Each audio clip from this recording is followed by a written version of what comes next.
हरे कृष्णा, राधे राधे। आज मैं आपको गोवत्स द्वादशी व्रत की कथा सुनाने जा रही हूँ। प्रेम से बोलिए गाय माता की जय हो, कार्तिक मास की जय हो। बहुत समय पहले सुवर्णपुर नगर में देवदानी राजा का राज्य था। राजा के सीता और गीता दो रानियां थीं। राजा ने एक भैंस और एक गाय बछड़ा पाल रखा था। सीता भैंस की देखभाल करती थी तथा गीता गाय बछड़े की देखभाल करती थी। गीता बछड़े पर पुत्र के समान रस बरसाती थी। एक दिन भैंस ने चुगली कर दी कि गीता रानी मुझसे ईर्ष्या करती है। ऐसा सुनकर सीता ने गाय के बछड़े को मारकर गेहूं के ढेर में छिपा दिया। राजा जब भोजन करने बैठा तब मांस की वर्षा होने लगी। महल के अंदर चारों ओर रक्त और मांस दिखाई देने लगे। भोजन की थाली में मलमूत्र हो गया। राजा की समझ में कुछ नहीं आया। तभी आकाशवाणी हुई, हे राजन, तुम्हारी रानी सीता ने गाय के बछड़े को मारकर गेहूं के ढेर में छिपा दिया है। कल गोवत्स द्वादशी है। तुम भैंस को राज्य से बाहर करके गोवत्स की पूजा करो। तुम्हारे तप से बछड़ा जिंदा हो जाएगा।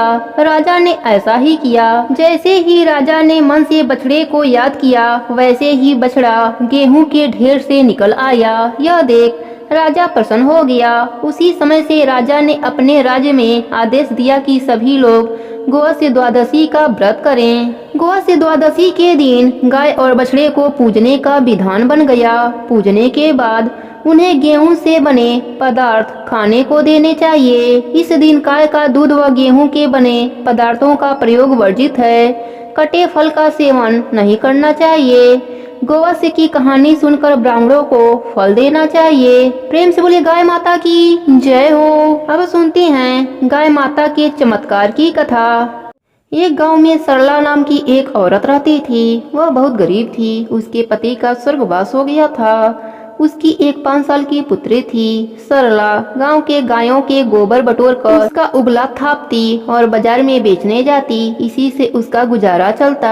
एक बार जिसके घरों के गायों के गोबर लेती, वह सभी ने कह दिया कि आज से हम तुम्हें गोबर नहीं देंगे। तुम सारा गोबर बेचकर पैसा खुद ही हजम कर जाती हो। सरला इन सब बातों से बड़ा परेशान हुई। अगले दिन सरला गांव के सेठ के पास गई और हाथ जोड़कर कहा, सेठ जी, आप अपने गायों का गोबर लेने दीजिए, जिससे मेरा गुजर बसर हो जाए। सेठ ने कहा, ठीक है, तुम गोबर ले जाना, परंतु साफ सफाई भी कर देना। सरला खुश होकर अगले दिन से सेठ के गायों का गोबर बटोरती और साफ सफाई भी अच्छे से कर देती। सेठ उसके काम को देखकर बहुत खुश हुआ और उसने सबसे कमजोर और बूढ़ी गाय को सरला को दे दिया। वह गाय बीमार भी थी। सरला खुशी खुशी गाय को अपने घर लाकर बांध दिया। सरला की बेटी ने कहा, माँ, यह तुम कैसा गाय लाई हो? यह बूढ़ी भी है और बीमारी के कारण कमजोर भी है। यह बहुत कम गोबर देगी। सरला ने कहा, जो भी देगी हम उसी में गुजारा बसर कर लेंगे।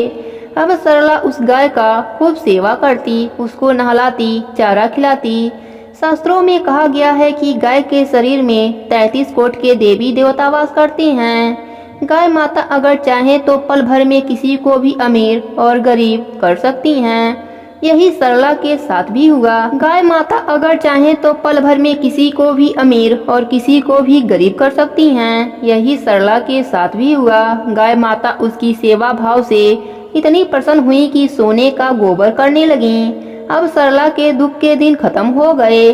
पहले भोजन की व्यवस्था हुई, फिर पक्के मकान भी बन गए, पर उसकी खुशी उसके आस पड़ोस को रास नहीं आई। एक दिन वह सेठ के वहां जाकर कह दिए कि सेठ जी, आपकी दी हुई गाय सरला के वहां जाकर सोने का गोबर करती है, जिससे सरला दिन दूना रात चौगुना तरक्की कर रही है। उस गाय पर आपका पूरा अधिकार है और उसके सोने के गोबर पर भी। आप उसके यहाँ से अपने गाय को मंगवा लीजिए। सेठ ने जब इतनी बात सुनी तो उसके मन में लालच आ गया। वह तुरंत अपने आदमियों को भेजकर गाय लाने को कहा। गाय सेठ के वहाँ आ गई।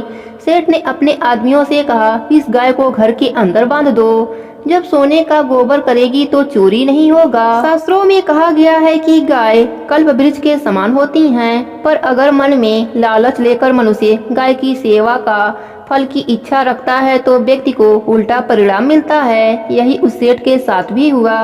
उसका घर बदबूदार गोबर से भर गया। सेठ को सांस लेने में भी दिक्कत होने लगी। सेठ ने तेज स्वर में कहा, इस बीमार गाय को यहाँ से भगाओ, अगर यह और यहाँ रही तो मैं मर जाऊंगा। यह तो सरला के घर ही ठीक है, इसे उसके घर जाने दो, मुझे नहीं चाहिए गाय और गाय का सोने का गोबर। इधर सरला और उसकी बेटी गाय के लिए रोए जा रही थीं। तब तक गाय उनके पास आ गई। गाय को पाकर सरला और उसकी बेटी बहुत खुश हुए। फिर वही सिलसिला चलने लगा। सरला गाय माता का खूब सेवा करती और गाय माता उसको सोने का गोबर देती। सोने के गोबर से सरला ने अपने बेटी का विवाह किया, खूब दान पुण्य किया। गाय के सेवा पुण्य से मरने के बाद सरला को गोलोक की प्राप्ति हुई। प्रेम से बोली गाय माता की जय हो। एक गांव में एक सुनैना नाम की औरत रहती थी। वह बहुत गरीब थी। गरीब होने के कारण वह दान धर्म की कोई भी कार्य नहीं करती थी। उसके पास 2 बकरियां थीं, उसी से अपना आजीविका चलाती थी। एक बार वह बकरियों को लेकर जंगल में गई, तभी उसको एक गाय जख्मी अवस्था में मिली। सुनैना उस गाय के पास गई और अपनी साड़ी फाड़कर उसके चोट लगे पैरों पर बांधा और बड़ी मुश्किलों से वह गाय खड़ी हुई। फिर सुनैना उसको अपने घर लाई। उस समय कार्तिक का महीना चल रहा था। सुनैना उस गाय की खूब सेवा करती, चारा लाती, नहलाती, चोट लगे स्थान पर गर्म पानी से धोती। इस तरह कुछ ही दिन में उस गाय की चोट ठीक हो गई। गाय जंगल में फिर से चली गई। कुछ दिन के बाद से सुनैना की मृत्यु हो गई। यमदूत उसे लेने आए। रास्ते में जब भी सुनैना को कष्ट पड़ता तो वह गाय आकर सुनैना की सहायता कर जाती। जब सुनैना को प्यास लगती तो गाय माता दूध की धारा बहा देती। जब सुनैना को बैतरणी नदी पार करनी होती तो गाय माता उसे बड़े आसानी से बैतरणी नदी भी पार करा देती। इस प्रकार वह सुखपूर्वक धर्मनगरी पहुंची। चित्रगुप्त जी ने धर्मराज जी से कहा, प्रभु, इसने अपने संपूर्ण जीवन में कोई भी धर्म कर्म दान पुण्य नहीं किया है। एक ही पुण्य है इसके पास। धर्मराज जी ने कहा, कौन सा पुण्य? तब चित्रगुप्त जी ने कहा, इसने कार्तिक के महीने में एक जंगली गाय का सेवा निस्वार्थ भाव से किया था, बस यही एक पुण्य है। तब धर्मराज जी ने कहा, इसको गोलोक में ले जाया जाए, इसने अनजाने में ही बहुत बड़ा पुण्यों को अर्जित कर लिया है। इस प्रकार सुनैना को बड़े मान सम्मान के साथ गोलोक में ले जाया गया।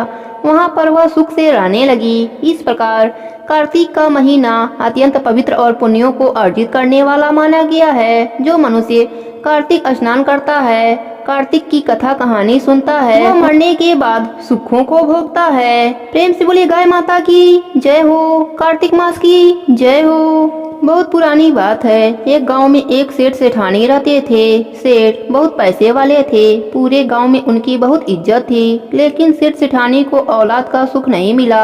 शादी के 30 वर्ष बीत चुके थे। उनके धन का कोई उत्तराधिकारी नहीं था। सेठानी एक बार सोचा कि हमारे पास इतना धन दौलत है, लेकिन कोई उत्तराधिकारी नहीं। हमारे मरने के बाद यह सारा धन बेकार है। यह धन हमारे किस काम का? एक दिन सेठानी ने सेठ जी से कहा कि आप एक गाय ला दीजिए, मैं गाय की सेवा करूंगी ताकि हमारा अगला जन्म सुधर सके। पूरा समय घर में अकेले रहती हूँ, मेरा मन नहीं लगता। सेठ जी ने हामी भर दिया, लेकिन कई दिन निकल गए। सेठ जी गाय लेकर नहीं आए। एक दिन सेठानी गांव के सुनार के पास गई और एक चांदी की गाय बनवाई। साथ ही गाय के लिए सोने के जेवर भी बनवाए। पाँव में पायल, गले में कंठी, गले का हार बनवाई। गाय के लिए कपड़े भी सिलवाई। अब सेठानी गाय की पूजा पाठ करने लगी। रोज गाय की पूजा करती, कहानी करती, हलवा पूड़ी खीर बनाती, भोग लगाती, फिर उस भोजन को घर के बाहर आने जाने वाली गाय को खिलाती। अब सेठानी का समय बहुत अच्छे से गुजरने लगा। गाय का पूजा पाठ करते करते 1 साल बीत गए। एक दिन सेठानी ने सेठ जी से कहा कि मुझे गाय माता का उद्यापन करना है, आप किसी योग्य ब्राह्मण को खाना खाने के लिए बोलकर आइए। तब सेठ जी गांव के ही एक पंडित जी के पास गए और बोले कि पंडित जी, कल आप मेरे घर खाना खाने पधारिएगा, मेरी पत्नी गाय का उद्यापन करेगी। पंडित जी ने उस समय हामी भर दी। पंडित जी मन ही मन सोचने लगे कि गाय के उद्यापन में मुझे गाय भी मिलेगी, मैं उसकी कैसे देखभाल करूंगा। मेरे पास तो खुद रहने के लिए एक छोटी सी झोपड़ी है। मैं अपने बच्चों को ढंग से खाना भी नहीं खिला पाता, मैं गाय को कहाँ से खिलाऊंगा। मन ही मन पंडित जी ने सोच लिया कि मैं सेठ जी के यहाँ खाना खाने नहीं जाऊंगा। इधर सेठानी ने गाय के उद्यापन के लिए 2 तांबे के बड़े बड़े ड्रम खरीदे, एक में पानी भरा और एक में सूखा गेहूं का दरिया भरा। एक बोरी गुड़ खरीदा ताकि वह गाय के नाम से पंडित जी को दान में दे सके। फिर पंडित जी के लिए कई तरह के खाने के लिए व्यंजन बनवाई। सुबह से दोपहर हो गई लेकिन पंडित जी खाना खाने नहीं आए। तब सेठानी ने सेठ जी से पूछा कि आपने पंडित जी को खाने पर कहा भी था या नहीं? सुबह से दोपहर हो गई, पंडित जी खाना खाने क्यों नहीं आए? सेठ जी ने कहा बहुत अच्छे से बोलकर आया था। सेठ जी ने अपने नौकर को पंडित के घर भेजा। नौकर पंडित के घर गया और बोला, पंडित जी आज आप सेठ जी के यहाँ क्यों नहीं आए? आप अपना नुकसान क्यों कर रहे हैं? हमारी सेठानी जी आपको देने के लिए चांदी की गाय बनवाई है, साथ ही बहुत सारा धन भी देगी। पंडित जी मन ही मन बहुत खुश हुए। वह तुरंत तैयार होकर नौकर के साथ सेठ सेठानी के घर पहुँच गए। सेठानी ने पंडित जी का खूब आदर सत्कार किया। पंडित को खूब सारे धन मिले। पंडित बहुत खुश हुआ। पंडित ने सेठ सेठानी को खूब आशीर्वाद दिया। कुछ समय बाद एक ही दिन सेठ सेठानी की मृत्यु हो गई। जब यम मार्ग में बैतरणी नदी आई तो सेठानी ने आंखें बंद करके गाय माता का ध्यान किया। उसी समय उनके सामने गाय माता आ गईं। सेठानी ने सेठ से कहा कि आप गाय माता की पूंछ पकड़ लीजिए, हमें बैतरणी नदी पार करनी है। दोनों सेठ सेठानी ने गाय माता की पूंछ पकड़ ली। बड़े ही आराम से बैतरणी नदी पार कर लिया। नदी पार करने के बाद सेठ जी ने अपने पत्नी से कहा, अरे सेठानी यह कहाँ से चमत्कार हुआ? तुमने कब गाय दान करी? तब सेठानी सेठ जी को पूरी बात बताती हैं कि हमारे धन का कोई उत्तराधिकारी नहीं था, तो मैंने चांदी की गाय की पूरे साल भर पूजा करके गाय के उद्यापन में वह चांदी की गाय और बहुत सारे धन दान में दिया था। यह उसी का फल है कि आज हमने बैतरणी नदी बड़े ही आराम से पार कर लिया है। जो भी मनुष्य अपने जीवन काल में ऐसा करता है, मरने पर उन्हें यह मार्ग के दुख नहीं देखने पड़ते। इस कहानी का फल सबको मिले, कहानी कहने वाले को, सुनने वाले को और हुंकारा भरने वालों को भी। प्रेम से बोलिए गाय माता की जय हो, कार्तिक मास की जय हो। बहुत पुरानी बात है। एक गांव में शंभू लाल रहते थे। उनकी पत्नी की मृत्यु हो चुकी थी। उनके 2 पुत्र और उनकी 2 पत्नियां एक ही साथ रहते थे। शंभू लाल बहुत ही धार्मिक प्रवृत्ति के थे। वह पूजा पाठ के साथ ही गौ सेवा भी करते थे। उनके पास एक गाय माता हमेशा रहती थी। वह पूजा पाठ करते और गाय माता की सेवा करते। कार्तिक के महीने में शंभू लाल कार्तिक स्नान करते।